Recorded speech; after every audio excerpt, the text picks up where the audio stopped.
రాయలసీమ విద్యార్థి గర్జన అనేటటువంటి ఒక పేరుతో రాయలసీమలో ఉన్నటువంటి దుర్భిక్ష పరిస్థితికి చెల్లించి స్టీల్ ప్లాంట్ సాధించాలనేటటువంటి ఒక సంకల్పంతో ముందుకు వచ్చి దీన్ని విజయవంతంగా ముందుకు తీసుకువెళ్తున్నటువంటి స్టీల్ ప్లాంట్ సమితి అధ్యక్షుడు ప్రవీణ్ అన్నకు, అలాగే అడిగిన వెంటనే మా విద్యార్థులు కూడా ముందుంటారు మీకు చేదోడు వాడుగా అని పర్మిషన్ ఇచ్చినటువంటి VR junior college principal Venkataramana sir గారికి, అలాగే ఈ ఉద్యమంలో పాల్గొంటున్నటువంటి ప్రతి ఒక్కరికి హృదయపూర్వక నమస్కారాలు తెలియజేసుకుంటూ విద్యార్థులారు, సో ఇంతవరకు మీకు కళాకారులు పాటల రూపంలో మన పరిస్థితి ఏంటి అనేటటువంటిది తెలవడం జరిగింది. మరి ఇలాంటి దుస్థితికి కారణం ఏంటి?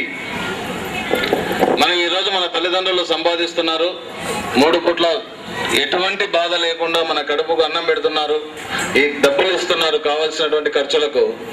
భవిష్యత్తు ఏంటి? మన భవిష్యత్తు ఎల్లకాలం వాళ్ళ మీద మనం ఆధారపడి జీవించలేము. మన కాళ్ళ మీద మనం ఖచ్చితంగా నిలబడాల్సినటువంటి రోజు ఆసన్నం అవుతుంది. ఆ రోజుటికి వెనక్కి తిరిగి చూస్తే పరిస్థితి అంతా శూన్యంగా ఉంటుంది. సో దీన్ని దృష్టిలో పెట్టుకొని భవిష్యత్ తరాలకు రాయలసీమలో ముఖ్యంగా కడప జిల్లా మరీ ముఖ్యంగా ఈ స్టీల్ ప్లాంట్ వల్ల వచ్చేటటువంటి లాభాలు జమ్మలమడుగు, ప్రొద్దుటూరు, మైదుకూరు వరకు ఒక కారిడార్ గా ఏర్పడి ఈ ప్రాంతంలో ఉన్నటువంటి ప్రతి ఒక్కరికి కూడా మంచి ఉద్యోగ అవకాశాలు వస్తాయనేటటువంటి ఒక దృఢ సంకల్పంతో ఈ ఉద్యమాన్ని ముందుకు తీసుకుపోతున్నటువంటి మన ప్రవీణ్ అన్నకు మనం ఎప్పుడు కూడా సదా కృతజ్ఞతలు తెలుపుకోవాల్సినటువంటి అవసరం ఉంది. మరి మీరు కూడా ఒక్కసారి గుర్తు చేసుకోండి, ఈ ఉద్యమంలో మన పంతు కూడా పాత్రను ఒకసారి చేసుకుని భవిష్యత్ తరాలకు ఆ రోజు మా యొక్క ఉద్యమ ఫలితాల వల్ల ఈ రోజు ఈ స్టీల్ ప్లాంట్ వచ్చింది అనేటటువంటి దాంట్లో కూడా నాది ఒక భాగస్వామ్యం ఉంది. నా ఉద్యమం ఆ రోజు ఉద్యమంలో నేను కూడా పాల్గొన్నాను అనేటటువంటిది మన మనశ్శాంతికి కలిగే విధంగా ప్రతి ఒక్కరు ఈ ఉద్యమంలో పాల్గొవాల్సినటువంటి అవసరం ఉంది. కాబట్టి ఈ విధంగా ఈరోజు ఈ సమావేశం ఏర్పాటు చేయడం జరిగింది. సో గతంలో కూడా వైజాగ్ లో స్టీల్ ప్లాంట్ అనేటటువంటిది లేదు. ఆ రోజు వైజాగ్ అనేటటువంటిది ఒక చిన్న ఊరు, పల్లెటూరు లాగా ఉండేది. మరి ఈ రోజు వైజాగ్ విశాఖపట్నం అనేటటువంటిది ఒక మహానగరంగా అభివృద్ధి చెందుతుంది అంటే దానికి కారణము 30 ఏళ్ల కిందట ఏర్పడినటువంటి ఆ స్టీల్ ప్లాంట్ వల్లనే. మరి మన ప్రాంతం కూడా ఆ విధంగానే అభివృద్ధి చెందాలి, అలాంటి ఒక మహా అద్భుతమైనటువంటి పట్టణంగా ఈ ఏరియా అంతా కూడా కావాలి అనేటటువంటిది మనందరిలో ఉండాలి. మరి ఆ రోజు విశాఖ ఉక్కు ఆంధ్రుల హక్కు అనేటటువంటి నినాదంతో ఎంతో మంది ప్రాణ త్యాగాలు చేసినటువంటి వాళ్ళు ఉన్నారు. వాళ్ళ యొక్క త్యాగ ఫలితంగానే ఈరోజు విశాఖ ఉక్కు అనేటటువంటిది ఏర్పడింది. దానివల్ల అక్కడ వేల మంది ప్రత్యక్షంగా ఉన్నారు, లక్షల మంది పరోక్షంగా ఉపాధి అనేటటువంటిది పొందడం జరిగింది. సో మీరు ఒక 4-5 సంవత్సరాల కిందట మన ఏరియాను ఒకసారి గమనించినట్లయితే స్టీల్ ప్లాంట్ ఐరన్ ఓర్ అనేటటువంటిది ఇక్కడ కృష్ణపట్నం పోర్టుకు పోయేటప్పుడు లారీలు విపరీతంగా వచ్చేటటువంటి, మీకు గుర్తుందో లేదో, ఒక 6-7 ఇయర్స్ బ్యాక్. సో ఆ ఐరన్ ఓర్ ఈ విధంగా ట్రాన్స్పోర్ట్ కావడం వల్ల ఈ రహదారి అమ్మడి ఎన్నో వేల కుటుంబాలు పరోక్షంగా బ్రతకడం జరిగింది. ఈ రోజు అది లేకపోవడం వల్లనే ఎన్నో కుటుంబాలు రోడ్డున పడినటువంటి వాళ్ళు ఉన్నారు. లక్షల మంది డ్రైవర్లు బతికారు, లక్షల మంది క్లీనర్లు బతికారు, హోటల్ వాళ్ళు బతికారు. మరి అలాంటి అది వాళ్ళు పరోక్షంగా బతికారు. మరి అలాంటి ప్రత్యక్షంగా పరోక్షంగా లక్షల మందికి ఉపాధి కల్పించేటటువంటి కడప స్టీల్ ప్లాంట్ కు మనము భాగస్వామ్యులమవుదాం. అయితేనే ఏదైనా పోరాడితేనే వస్తుంది. ఇప్పుడున్నటువంటి పరిస్థితుల్లో పోరాటాలు లేకుండా సాధించేటటువంటి రోజులు కాదు. గతంలో అయితే ఏమన్నా ఉండేటివేమో, ఇప్పుడైతే మనమంతా పోరాటాల ద్వారానే మన యొక్క హక్కులను సాధించుకోవాల్సినటువంటి అవసరం ఉంది. మరి ఆ రోజు స్టీల్ ప్లాంట్ కోసం వైజాగ్ లో మన రాయలసీమ నుంచి దాదాపు 15 మంది దాకా చనిపోవడం జరిగింది. 15-20 మంది చనిపోయారు. ఏది రాయలసీమ ఆంధ్ర ఉక్కు కావాలి, వైజాగ్ లో స్టీల్ ప్లాంట్ కావాలనేటటువంటిది మన రాయలసీమ వాళ్ళకు అది సంబంధమే లేదు. అయినా కూడా మన సోదరులు ఆంధ్రప్రదేశ్ లో ఉన్నటువంటి తెలుగు వాళ్ళు అనేటటువంటి ఉద్దేశంతో రాయలసీమ వాళ్ళుగా ఆ రోజు పోరాటాలు చేశారు. దాదాపు 15-20 మంది విద్యార్థులు ఆ రోజు చనిపోవడం కూడా జరిగింది. మరి ఈ రోజు మనం ఈ విధంగా మన కడుపు చేత పట్టుకొని అన్నమో రామచంద్ర అని అడుస్తా ఉంటే ఏ ఒక్క ఆంధ్ర వాడు కూడా మనకు కనీసం ఉద్యమంలో పాల్గొనలేదు. అయ్యో వాళ్ళు ఆ విధంగా అరుస్తున్నారు, వాళ్ళకి ఏదన్నా చేయండి అని ఒక్కడు కూడా అడగడం లేదు. మరి ఇలాంటి దుస్థితికి కారణం ఏంటి అనేది ఒకసారి ఆలోచన చేయండి. నిద్ర మేల్కొని అందరం కూడా ఈ స్టీల్ ప్లాంట్ కోసం అందరం ఇక్కడే మనకు ఉన్నాయి. దీంట్లోనే ప్రతి ఇంజనీరింగ్ భవిష్యత్తులో మీరంతా కాబోయే ఇంజనీర్లు ఉంటారు, డాక్టర్లు కావచ్చు. ఇక్కడ ఈ ఏరియాలో ఉన్నటువంటి ప్రతి ఇంజనీర్కు ఉద్యోగం వస్తుంది, మంచి జీవితం. ఒకరికి ఒక ఉద్యోగం వస్తే దాదాపు ఒక 5-6 కుటుంబాలు వాళ్ళు సుఖ సంతోషాలతో ఉండొచ్చు. ప్రత్యక్షంగా ఉపాధి ఉంటుంది. 2,50,000 అంటే దాదాపు జిల్లాలో సగం మంది సుఖశాంతులతో 3 పూట్ల కడుపు నిండా అన్నం తినేటటువంటి రోజులు ఆ రోజు స్టీల్ ప్లాంట్ వస్తే రావడం జరుగుతుంది. ముందుకు ఉండి ఈ స్టీల్ ప్లాంట్ కోసం అందరం తోడై ఈ త్వరలో ఒక భారీ ర్యాలీని కూడా ఏర్పాటు చేస్తున్నాం మైదుకూరు పట్టణంలో. దీంట్లో మీ అందరూ కూడా పార్టిసిపేషన్ అయ్యి ఈ ర్యాలీని కూడా జయప్రదం చేయాలి. ఆ ర్యాలీ ఎప్పుడు ఏముంటది అనేది మీ కరెస్పాండెంట్ సార్కి తెలియజేస్తాం. ఆ రోజు మీతో పాటు మీ ఫ్రెండ్స్ కానీ మీ చదువుకున్నటువంటి విద్యార్థులు కడప ఉక్కు సీమ హక్కు నినాదంతో మన VR junior college correspondent sir Venkataramudu sir మరియు ఈ ప్రాంగణం వాసవి స్కూల్ ప్రాంగణంలో ఈరోజు రామకృష్ణారెడ్డి సార్ అనుమతితో ఈ కార్యక్రమం చేస్తున్నాం.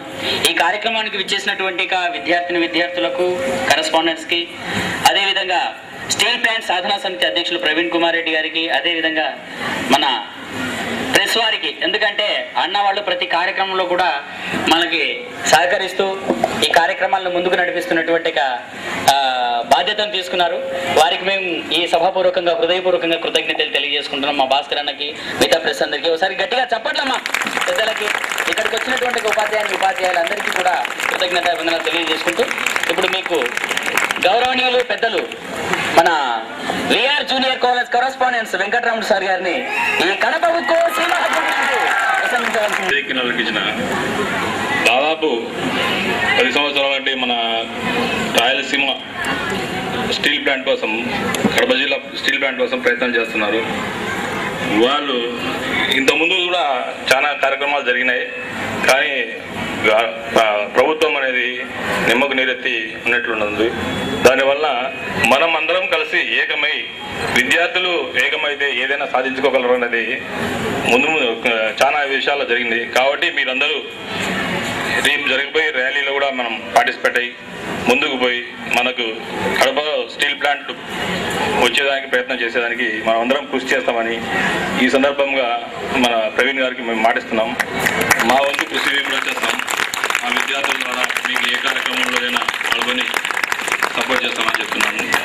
తర్వాత ఈ స్టీల్ ప్లాంట్ రావడం వల్ల మనకందరికీ ప్రత్యక్షంగా పరోక్షంగా ఎన్నో ఉపయోగాలు ఉన్నాయి. ఎంతోమందికి ఉద్యోగ అవకాశాలు వస్తాయి. తర్వాత వేల కుటుంబాలు దీని మీద ఆధారపడేదానికి కూడా ఆస్కారం ఉంది. ఎందుకంటే ప్లాంట్ జరుగుతుందంటే ఉద్యోగాలు వస్తాయి. ఉద్యోగాలు వచ్చినాయంటే కొన్ని కంపెనీలు కూడా ఇక్కడికి వస్తాయి, కొన్ని కంపెనీలు కూడా పెట్టడం జరుగుతుంది. ఆ కంపెనీల వల్ల మనకు కూడా ఉద్యోగాలు వస్తాయి. తర్వాత మామూలుగా కొంతమంది ప్రజలకు కూడా ఎన్నో అవకాశాలు ఉన్నాయన్నమాట. ఏంటంటే ఏ విషయాల్లో కూడా మనం ఏ ఇబ్బంది లేకుండా జరుగుతుంది. కాబట్టి మనం అందరం కలిసి స్టీల్ ప్లాంట్ను తెచ్చుకునేదానికి ప్రయత్నం చేసి రాజకీయ నాయకుల మీద ఒత్తిడి తీసుకొచ్చి మనం కొన్ని ఉద్యమాలు చేస్తే ఖచ్చితంగా రాజకీయ నాయకుల మీద ప్రభావం పడుతుంది. దానివల్ల వాళ్ళు కూడా పార్లమెంట్లో, అసెంబ్లీలో, పార్లమెంట్లో కొంతవరకు ప్రయత్నం చేసి తీసుకోవడానికి వీలవుతుందని చెప్పేసి ఇప్పుడు పార్లమెంట్ సెషన్ జరుగుతున్నాయి. దానిలో మన వాళ్ళు కూడా కొంతమంది రాజకీయ నాయకులు అంటే ఎంపీలు దీని మీద ప్రయత్నం చేయాలని చెప్పేసి గట్టిగా ప్రయత్నం చేస్తున్నారు. కాబట్టి అందరూ కలిసికట్టుగా పనిచేస్తే ఖచ్చితంగా మనం సాధించుకోవాలని నేను అభిలషిస్తున్నాను. కాబట్టి ఈ అవకాశం ఇచ్చిన పెద్దలందరికీ నా ధన్యవాదాలు తెలుపుకుంటున్నాను. విద్యార్థులు, మీరు ఇంతసేపు ఓపికగా ఇక్కడ ఉన్నందుకు మీ అందరికీ కూడా ప్రతి ఒక్కరికి పేరు పేరున హృదయపూర్వకంగా నేను కృతజ్ఞతలు తెలియజేసుకుంటున్నాను. కడప ఉక్కు సీమ హక్కు అనే ఒక నినాదంతో స్టీల్ ప్లాంట్ సాధనా సమితి అనేది ఒకటి ఏర్పాటు చేయడం జరిగింది. మీరు ఒక్కసారి ఆలోచించండి అమ్మా, ఈ కడప జిల్లా అనేది ఈ రాష్ట్ర చిత్రపటంలో ఉందా? ఏ ఒక్క నాయకుడైనా కడపకు అన్యాయం జరుగుతుంది, రాయలసీమకు అన్యాయం జరుగుతుందని ఎవరైనా మాట్లాడుతున్నారా? ఒక్క ఒక్కటి గుర్తుపెట్టుకోండి, కడప జిల్లా అనగానే రాష్ట్ర చిత్రపటంలో రౌడీలుగా, గుండాలుగా, ఫ్యాక్షనిస్టులుగా చూపిస్తున్నారు. బాబు మీరు చెప్పండి అమ్మా, మనం ఫ్యాక్షనిస్టులమా? మనం రౌడీలమా అమ్మా? మరి అలాంటి మనల్ని రాష్ట్ర చిత్రపటంలో రౌడీలని, గుండాలని చిత్రీకరిస్తారు. సినిమాల్లో ఎంత మనల్ని, రాయలసీమ వాళ్ళని ఎంత హీనంగా చూపిస్తారంటే, మనసు లేని మనుషులు, కసాయి వాళ్ళు అలాగని చూపిస్తారు. మీరు చెప్పండి అమ్మా, మనం అలాంటి వాళ్ళమా? ఒక ఆయన సినిమాల్లో చెన్నకేశవరెడ్డిని చూపిస్తాడు, ఒక ఆయన సినిమాల్లో సమరసింహారెడ్డిని చూపిస్తాడు. రౌడీలు అంటాడు, గుండాలు అంటాడు. ఏ ఒక్క రాజకీయ నాయకుడు కానీ, మన ప్రాంతంలో పెద్దలు కానీ, అయ్యా ఇలాంటిది మా జిల్లాలో లేదు, మేము మనుషులమని ఏ ఒక్కరూ మాట్లాడరు. సినిమా వాళ్ళకు కూడా లాస్ట్కు రాయలసీమ అంటే తమాషా అయిపోయింది, అవులే అయిపోయింది. రాయలసీమ వాళ్ళని పెట్టడం, నాలుగు సుమోలు పైకి లేపడమో, ఇంకోటి చేయడమో. మనం అలాంటి వాళ్ళం కాదు. ఒక్క విషయం మీ గుండెల మీద చేసుకోండి అమ్మా, నేను ఒక్కటి చెప్తా వినండి. కడప జిల్లాలో మీకు తెలుసు, మీరంతా ఆల్మోస్ట్ రైతుల బిడ్డలే ఉంటారు. మీ తండ్రి రైతే ఉంటాడు. అలాంటి మనము కడప జిల్లాలో ఈరోజు మీకు తెలుసు, రైతులకు ఒక పైరు కూడా సరిగా పండని పరిస్థితి మన రాయలసీమలో ఉంది. కరువుతో ఎంతో దుర్భిక్షంగా ఇక్కడ ఉంది. మరి అలా ఉన్నా కూడా కడప జిల్లాలో రైతులు కానీ, ఇక్కడ పుట్టిన వాళ్ళ మనస్తత్వం ఎలా ఉంటుంది అంటే, మనం ఆకలితో పస్తు పడుకొని ఉన్నా కూడా, మనము ఆకలితో ఇంట్లో ఉన్నా కూడా, ఎవరైనా ఒక అతిథి మన ఇంటికి వస్తే ఆ అతిథికి ఒక గ్లాసు మజ్జిగ పక్కింటికి వెళ్ళో లేకపోతే షాప్కి వెళ్ళో అప్పు తెచ్చేవాడు రాయలసీమలో వాడు, రాష్ట్రంలో ఎవడైనా ఒకడు ఉన్నాడు అంటే అది కేవలం మన కడప జిల్లాలో పుట్టిన ప్రతి బిడ్డ అలాంటి వాడు. అలాంటి మనస్తత్వం ఉన్న మనుషులం మనం. అలాంటి మనల్లో రౌడీలు అంటారు, గుండాలు అంటారు, పరిశ్రమలన్నీ కోస్తాకు తీసుకుపోతారు. మీరు ఆలోచన చేయండి. ఈ రోజు ఒక చిన్న ఉదాహరణ చెప్తా. కృష్ణా నదికి తొందరలో పుష్కరాలు వస్తున్నాయి. ఇదే కృష్ణమ్మ తల్లి మన కర్నూలు జిల్లాలో 120 కిలోమీటర్లు ప్రవహిస్తుంది. 120 కిలోమీటర్లు ప్రవహిస్తా అంటే ఎక్కడే కానీ ఒక్క చోటు కూడా ఈ ప్లేస్ లో మేము గవర్నమెంట్ ఈ పుష్కరాలు నడుపుతున్నాము, మీరు రాండి అని ఘాట్లు కట్టట్లేదు. మీరు చూడండి, విజయవాడకు పోతున్నారు, విజయవాడలోనే కడుతున్నారు. ఎందుకంటే అక్కడికి ప్రజలందరూ రావాలి, విజయవాడ ఒక క్యాపిటల్ గా అక్కడ వెలగాలి అని. మరి 120 కిలోమీటర్లు ప్రవహించే ఈ కృష్ణా నదిలో మరి ఎక్కడో చోట ఒక 2-3 చోట్ల ఒక బారికేడ్స్ కట్టి గవర్నమెంట్ మేము ఇక్కడ కూడా కృష్ణా పుష్కరాలు చేస్తున్నాము అంటే మనం వెళ్ళమా? మనం కూడా విజయవాడకే వెళ్ళాలంట. మన కృష్ణమ్మ తల్లి మన తల్లి కాదా? మన కర్నూలు జిల్లాలో 120 కిలోమీటర్లు ప్రవహిస్తుంది. మరీ ముఖ్య విషయం మీరు ఆలోచన చేయండి, నీళ్లు లేవు రాయలసీమలో. తాగేదానికి నీళ్లు లేవు, తినేదానికి తిండి లేదు. ప్రతి సంవత్సరం కరువే. శ్రీశైలం రిజర్వాయర్ మీరు చెప్పండి అమ్మా. నేను 99 నుంచి 2003 సంవత్సరంలో కేఎస్ఆర్ఎం కాలేజీలో నేను బీటెక్ సివిల్ ఇంజనీరింగ్ చదివినా. నేను నా అని చెప్పి వాళ్ళు గేట్లు ఎత్తేస్తారు. 854 అడుగులు వస్తేనే మన రాయలసీమ నీళ్లు వాడుకోవాలా. మరి 113 టీఎంసీల నీళ్లు రాయలసీమ వాళ్లకు ఉంది అని చెప్పేసి ఆ రోజు మనకు ఇచ్చినారు. మరి 113 టీఎంసీలు ఉంటే కనీసం 40 టీఎంసీల నీళ్లు కూడా మనకి ఇవ్వడం లేదు. 45 ఏళ్ల చరిత్రలో కేసీ కెనాల్కు నీళ్లు రాకుండా క్రాప్ హాలిడే ప్రకటించింది ఎప్పుడు అంటే పోయిన సంవత్సరమే. మరి 45 ఏళ్ల నుంచి రాకపోతే ఏ ఒక్క నాయకుడైనా అయ్యా ఇది అన్యాయము మాకు నీళ్లు ఇవ్వండి అని అడుగుతున్నారా? ఏ ఒక్కరు పట్టించుకోరు. మరీ ముఖ్యంగా మీకు ఒక విషయం చెప్తా వినండి. కడప జిల్లాలో ప్రపంచంలో ఎక్కడా దొరికినటువంటి ఎర్రచందనం మన సొంతం. మరి ఈ ఎర్రచందనం ప్రభుత్వం వేలం వేస్తే 12,000 కోట్ల డబ్బు వచ్చింది. మరి 12,000 కోట్ల డబ్బు వస్తే ఏ ఒక్క నాయకుడైనా అయ్యా ఇది ఎక్కడా దొరకనటువంటి ఈ వృక్షం, ఇది మా కడప జిల్లా బిడ్డల హక్కు, ఈ ఎర్రచందనంలో వచ్చిన డబ్బులో ఒక 10% మా జిల్లాకి ఇవ్వండి అని అడుగుతున్నారా? మరి 12,000 కోట్లు వస్తే కనీసం 10% ఇస్తే మనకు 1,200 కోట్లు వస్తుంది. 1,200 కోట్లు వస్తే మనం గండికోట డ్యామ్ కట్టుకోవచ్చు. 300 కోట్లు ఇస్తే గండికోట డ్యామ్ పూర్తవుతుంది. తర్వాత బ్రహ్మంసాగర్ రిజర్వాయర్ ఉంది, దానికి ఒక 300 కోట్లు ఇస్తే అది పూర్తవుతుంది. వీరపాన్పల్లె కమలాపురం పిఠాపురం నియోజకవర్గంలో సరవరాయి రిజర్వాయర్ ఉంది, దానికి ఒక 300 కోట్లు ఇస్తే అది పూర్తి అవుతుంది. మరి ఈ 1200 కోట్లు ఇచ్చి ఉంటే ఈ రోజు మన రైతులు ఆత్మహత్యలు చేసుకునే పరిస్థితి ఉండేదా? మీరు ఆలోచన చేయండి. మరి ఆ డబ్బు ఇవ్వరు. మళ్ళీ మనకు ప్రపంచంలో ఎక్కడా దొరకనట్టు మంగంపేటలో మనకు ముగ్గురాయింది. ఆ ముగ్గురాయి ద్వారా ప్రతి నెల గవర్నమెంట్ 6 కోట్ల రూపాయలు సిండేజ్ ఛార్జెస్ గవర్నమెంట్ పోతున్నాయి. మరి 6 కోట్ల డబ్బు పోతుంది ఓన్లీ సిండేజ్ ఛార్జెస్ రూపంలోనే. తర్వాత మిల్లింగ్ లో ఎంత పోతుంటుంది, దానివల్ల పరిశ్రమల్లో కరెంటు బిల్లులు ఎంత వస్తుంది, ఆదాయం అంతా ప్రభుత్వం. మన దగ్గర రా మెటీరియల్ కడప అంటానే బాంబుల జిల్లా కాదు, ఇది ఖనిజాల జిల్లా. ఇక్కడ ఉన్నటువంటి ఖనిజాలు ప్రపంచంలో ఈ రెండు ఎక్కడా లేవు. మీరు కావాలంటే గూగుల్లో పోయి సెర్చ్ చేయండి. 97% ఇండియాలో ఉండే డిపాజిట్స్ లో 97% మనకు మంగంపేటలోనే ముగ్గురాయింది. 3% రిమైనింగ్ ఇండియా అంతా ఉంది. ప్రపంచం మొత్తం తీసుకుంటే 27% మనకు ఇండియా అంటే మన కడప జిల్లాలో ఉంది. ప్రపంచంలో 27% మన జిల్లాలో ఉంటే ఈ రోజు మనకు తాగేదానికి నీళ్లు లేవు, తినేదానికి తిండి లేదు. ఇవన్నీ దీనికి సంబంధించిన పరిశ్రమలన్నీ కోస్తాకు పోయినాయి. అక్కడ కోస్తా వాళ్ళు బాగున్నారు. ఒక విషయం ఆలోచన చేయండి.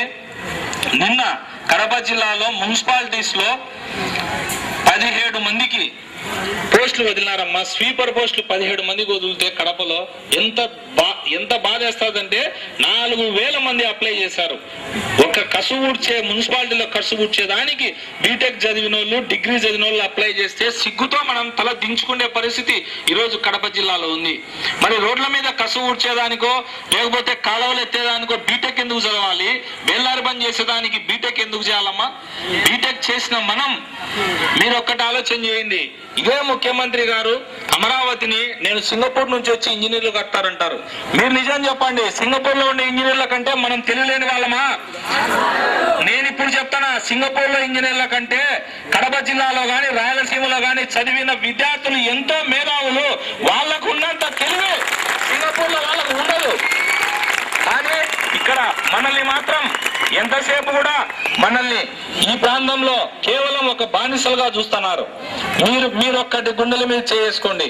మీ తల్లిదండ్రులు రెక్కల కష్టంతో వాళ్ళు చెమట చిందించి కూలి పని చేసో రైతు అయితే పైరు పండించో ఇంకొక పనో చేసి ఈ రోజు మీరు చదువుకోవాలని మిమ్మల్ని చదివిస్తున్నారు. మరి మీకు ఎక్కడైనా ఉద్యోగాలు ఉన్నాయా? ఈ ఒక్క కడప జిల్లాలోనే ఎంప్లాయ్మెంట్ ఎక్స్చేంజ్ ఆఫీస్ కు పోయి ఎంతమంది ఉద్యోగాలు కావాలని అప్లై చేశారని లిస్టు తీస్తే 86,000 మంది ఉద్యోగాలు కావాలని అప్లై చేశారు. మరి 86,000 మంది అప్లై చేస్తే కనీసం ఈ ప్రభుత్వం ఒక్క ఉద్యోగం ఇచ్చిన పరిశ్రమ, ఈ 2.5 సంవత్సరం అయింది ప్రభుత్వం వచ్చి, ఒక్క పరిశ్రమ మనకి ఇచ్చినారా? అది ఇవ్వకపోగా మళ్ళీ పరిశ్రమలన్నీ అక్కడికే. కోస్తాలో నిన్న అమరావతిలో ఫ్రీ జోన్ చేయరు, 4,000 ఉద్యోగాలు ఇచ్చినారు. సెక్రటేరియట్ కట్టి అక్కడ ఎంప్లాయ్మెంట్ కోసమని వాళ్ళు మామూలుగా ప్లేస్మెంట్స్ ఇస్తే 4,000 మందిలో కనీసం అంటే 100 మంది మన వాళ్ళు లేరు. విస్తీర్ణ ప్రకారం చూస్తే రాయలసీమ 42% ఉంది, 58% మిగతా రిమైనింగ్ 9 జిల్లాలు ఉంటే మన రాయలసీమ ఒక్కటే 42% ఉంది. మరి విస్తీర్ణం ప్రకారం ఇచ్చినా లేదు, జనాభా ప్రకారం ఇచ్చినా, జనాభా ప్రకారం అయితే మనం 34% ఉన్నాం. మరి మనకు జనాభా ప్రకారం ఇచ్చినా కూడా మనకు 4,000 ఉద్యోగాల్లో 1000 ఉద్యోగాలు మనకు రావాలి కదా. మరి ఒక్కరికి కూడా రాయలసీమలోకి ఉద్యోగాలు ఇలా. ఏ ఒక్క నాయకుడైనా అధికార పక్షం కానీ ప్రతిపక్షం కానీ బీజేపీ కానీ ఎవరైనా సరే ఏ ఒక్క నాయకుడు పట్టించుకోవడంలే. కాబట్టి భవిష్యత్తు మీది, మీకోసం ఈ పోరాటం. ఈ స్టీల్ ప్లాంట్ సాధనా సమితి అనేది నా ఒక్కడిదో లేకపోతే ఇంకొక వ్యక్తిదో ఇంకొకరిదో కాదు, ఇది మనందరిది. మన భవిష్యత్ కోసం ఒక్కటి గుర్తు పెట్టుకోండి, మనిషి అన్న తర్వాత నేనైనా సరే మీరైనా సరే ఎక్కడ పుట్టేది దేవుడు మనకు రాత రాశాడు. ఇక్కడ పుట్టినాం, ఎక్కడ చస్తామో మనకు తెలియదు. కానీ మనం చనిపోయిన తర్వాత మనల్ని పూడ్చేది మాత్రం ఈ గడ్డలోనే. చనిపోయే లోపల ఈ ప్రాంతంలో పులి బిడ్డలు రా, ఆ రోజు స్టీల్ ప్లాంట్ సాధనా సమితిని ఉద్యమం చేసి స్టీల్ ఫ్యాక్టరీ తెచ్చుకున్నారు. వాని చరిత్రలో మీ అందరి పేర్లు రాసేలాగా మీ అందరూ తయారు కావాలి. ఇంకొక ముఖ్య విషయం, స్టీల్ ఫ్యాక్టరీ వస్తే ఏం లాభం అని మీకు అనుకోవచ్చు.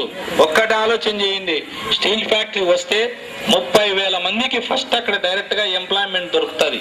1,00,000 కుటుంబాలకు పరోక్షంగా ఉపాధి దొరుకుతుంది. ఒక స్టీల్ ఫ్యాక్టరీ రాగానే జమ్మలమడుగు నుంచి పొద్దుటూరు, మైదుకూరు, ఈ మొత్తం ఇదంతా ఒక స్టీల్ సిటీ అవుతుంది. ఇదంతా ఒక పెద్ద హబ్ లాగా తయారవుతుంది. మీరు ఒక్కటి చూడండి, 1982లో వైజాగ్ స్టీల్ ఫ్యాక్టరీ స్టార్ట్ చేసేటప్పటికి వైజాగ్ నగరం ఒక చిన్న టౌన్. అలాంటిది ఈరోజు వైజాగ్ చూస్తే ఒక పెద్ద మహానగరం అయింది. అలాగే జమ్మలమడుగు నుంచి మైదుకూరు వరకు ఇది కూడా అంతా ఒక పెద్ద స్టీల్ సిటీ అవుతుంది. ఇంకొకటి, స్టీల్ ఫ్యాక్టరీ రాగానే అందరితో డెవలప్మెంట్ ఆగిపోదు. ఐరన్ రిలేటెడ్ పరిశ్రమలు దాదాపుగా ఒక 25 నుంచి 50 పరిశ్రమలు వస్తాయి, పెద్ద పరిశ్రమలు. ఒక 100 చిన్న పరిశ్రమలు వస్తాయి. ఒక్కొక్క పరిశ్రమలో కనీసం 500 మంది వేసుకున్నా కూడా మళ్ళీ ఒక 30-40 వేల మందికి ఉద్యోగాలు దొరుకుతాయి. తర్వాత వాటి నుంచి బిజినెస్, స్టీల్ ఫ్యాక్టరీ అనేది వస్తే డెవలప్మెంట్ అనేది ఒక చైన్ లాగా జరుగుతుంది.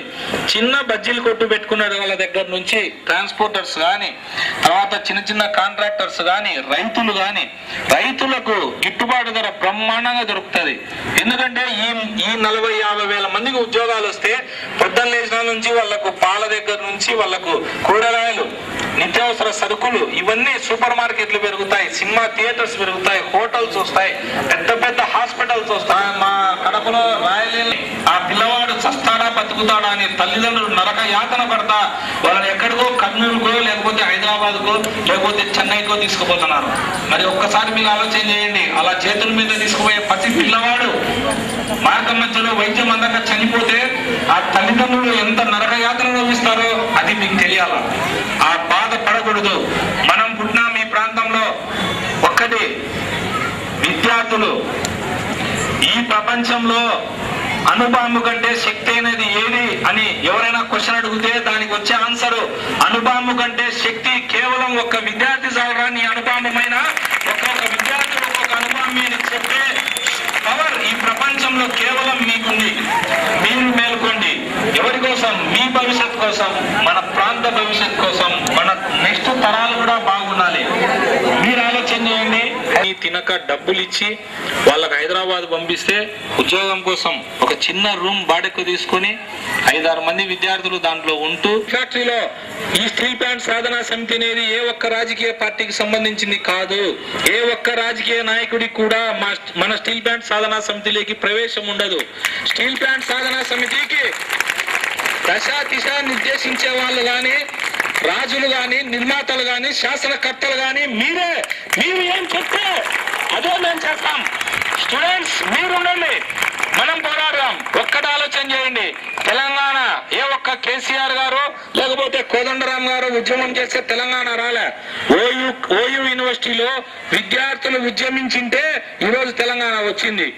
రేపు భవిష్యత్తులో కూడా కడప జిల్లాలో పుట్టిన విద్యార్థులు ఉద్యమిస్తేనే ఖచ్చితంగా స్టీల్ ఫ్యాక్టరీ వస్తుంది. స్టీల్ ఫ్యాక్టరీని మనం సాధించుకుంటే ఎక్కడో కువైట్, దుబాయ్, ఎక్కడెక్కడో దూర ప్రాంతాలకు పోయి జరిగింది. నిజంగా ఊహకు అందలేదు. మీరు చూసే ఉంటారు పేపర్లలో కానీ, ఫేస్బుక్ లో కానీ. మీరు కడప ఉక్కు సీమ హక్కు అని టైప్ చేసి మాది ఉంది ఐడి, దానికి మీరు ఫ్రెండ్ రిక్వెస్ట్ పంపించండి, మీకు అప్డేట్స్ వస్తుంటాయి. మీరు ఆ రోజు పొద్దుటూరు టౌన్ లో నిజంగా నేనే షాక్ గురైన 10 నుంచి 15 వేల మంది విద్యార్థులు ఒక్కసారిగా రోడ్డు మీదకి వచ్చారు.